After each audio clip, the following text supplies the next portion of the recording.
Hello, today we are going to talk about minerals.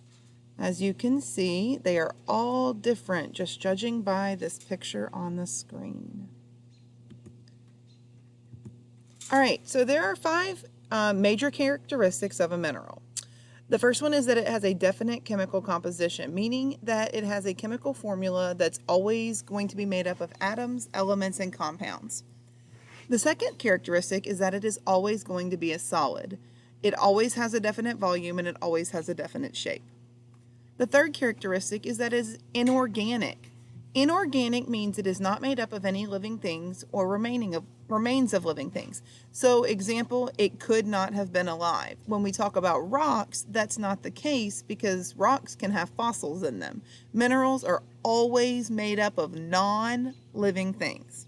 Characteristic 4 is that it's going to have a crystal structure, sometimes referred to as a crystalline structure, meaning that it has a solid repeating patterns of atoms or molecules that always form the same shape.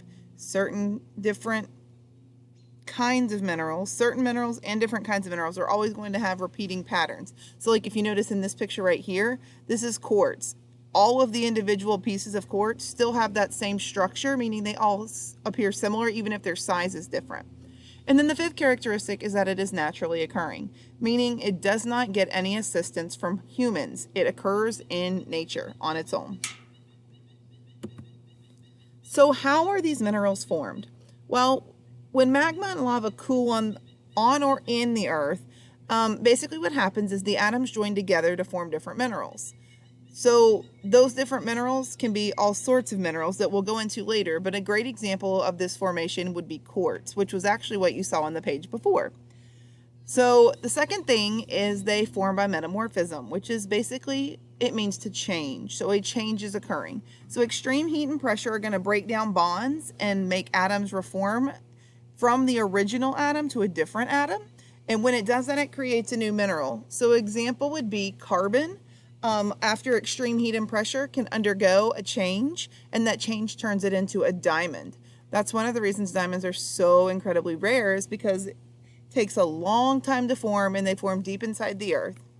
And the third thing and third way they are formed is from solutions. Water evaporates and mineral solids basically precipitate, or means they get left behind. So a great example of this is if you put salt water in a cup and you leave it outside on your back porch. The salt gets left behind, but the water eventually will evaporate. So in terms of minerals, halite would be your example because halite is rock salt and it's the salt that gets left behind out of salt water, example from the ocean.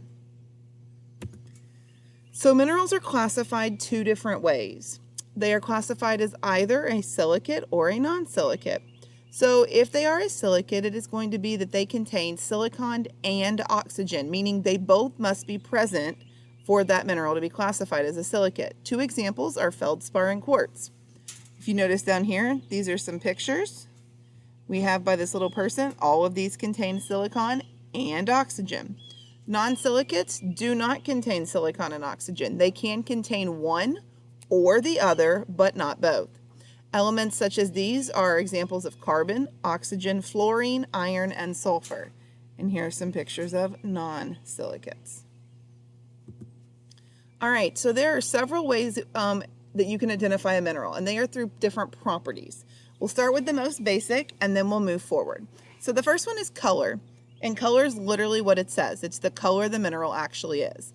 The problem is impurities often make minerals different colors. So minerals can be multiple colors, and the same mineral can actually be multiple colors. So because of that, different minerals are not identified well through color. So looking at that picture at the top, you see that amethyst is purple and fluorite is purple.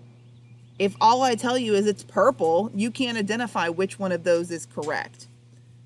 So the second way to identify is through streak. Streak is the color of the mineral of the powder that's left behind, such as on this streak plate right here.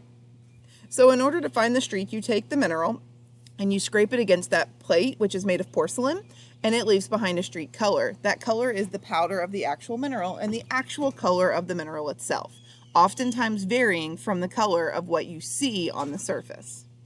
That's why streak is always more reliable. It is the true color of that mineral. Luster is by definition the way a mineral reflects light. And there are several different types of luster, but the most obvious one is going to be metallic. If it looks like a metal and it's shiny, it's known to be metallic, such as these right here in this box. Then you have non-metallic, which is pretty much everything that's not metallic. It could be silky, it could be vitreous, such as these down here that mean they look like glass. They could be waxy or dull, such as this, kind of looking like a dirt almost. It could be submetallic, which would include things meaning it's kind of shiny but not truly like metallic. And then pearly means it kind of looks like a pearl. Resinous, and then earthy, which is dull, kind of looks like dirt. Then we have what's known as cleavage and fracture. Cleavage and fracture are both the way the mineral break, but they break different ways, so we have two different classifications.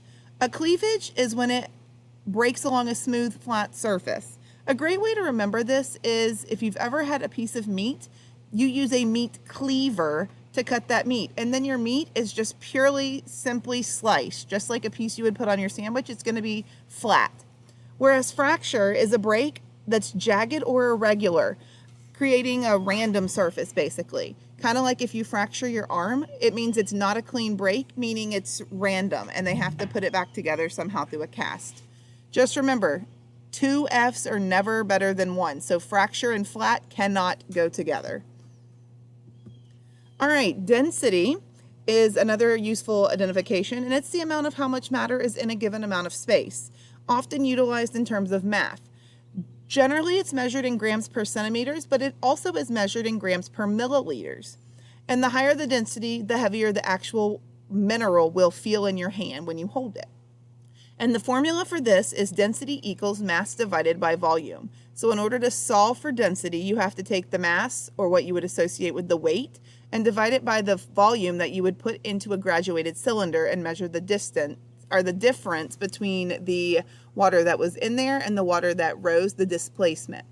Just know that density is mass divided by volume. One of the easy ways to identify a mineral is through hardness, and there's actually a scale called the Mohs hardness scale. So hardness is the resistance to being scratched, and we use the Mohs hardness scale, which is ranked 1 through 10. 1 is the softest mineral, meaning it's totally scratchable just by taking your fingernail and dragging it across.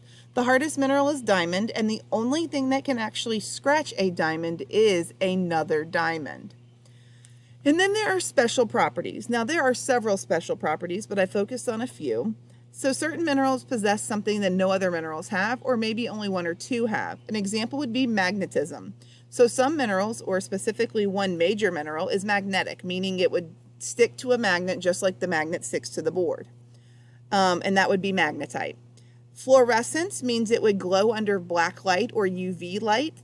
It's kind of like that purple light that sometimes your white shirt might glow under if you're on a ride, say maybe at Six Flags. And fluorite is going to be the mineral that's going to glow under that. And then taste is another one. We talked earlier about halite. Halite is rock salt, and it does taste salty because it is a type of salt. Thanks for joining.